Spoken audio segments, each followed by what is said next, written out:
एकाच गावातील दोन अतिशय जवळचे मित्र स्पर्धा परीक्षेची तयारी करण्यासाठी पुण्यामध्ये आले. घरची परिस्थिती अतिशय हलाखीची, त्यामुळे परिस्थितीचं भान ठेवून आणि जबाबदारीची जाणीव ठेवून दोघांनीही नेटाने अभ्यास सुरू केला. घरातून जेमतेम 7 ते 8 हजार रुपये यायचे, त्यामध्येच महिन्याकाठी कसं तरी भागायचं. म्हणून मेस सोडून कधी बाहेर हॉटेलला जेवायला जायचा मोह सुद्धा दोघांना झाला नाही. 22व्या वर्षी ही पुण्यामध्ये आलेली दोन पोरं 4 वर्ष झाली तरी अभ्यास चालूच होता. आता मात्र घरून विचारणा होत होती की अजून किती दिवस.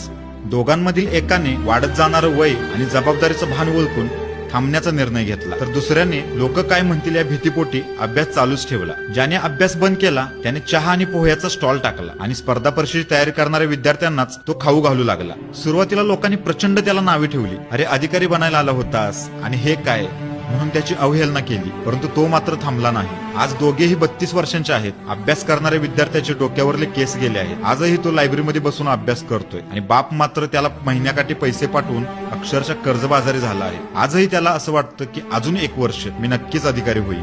चहा आणि पोहे विकणारा मित्र मात्र पुण्यामध्ये स्वतःचं घर गाडी घेऊन लग्न करून वेल सेटल झाला आहे. या व्हिडिओच्या माध्यमातून मी कोणाला डिमोटिवेट करत नाहीये, परंतु वस्तुस्थितीची जाणीव करून देत आहे. ज्याला कुठे थांबायचं हे कळतं तो आयुष्यामध्ये कधीच वाया जात नाही. मित्रांनो, एखाद्या क्षेत्रात यश मिळत नसेल ना, तर यश मिळवण्याचे मार्ग बदलायचे असतात आणि मार्ग बदलून सुद्धा यश मिळत नसेल तर मात्र वाढत जाणारं वय, आपल्यावर असणारी जबाबदारी आणि आयुष्यात असणारी कर्तव्य याचं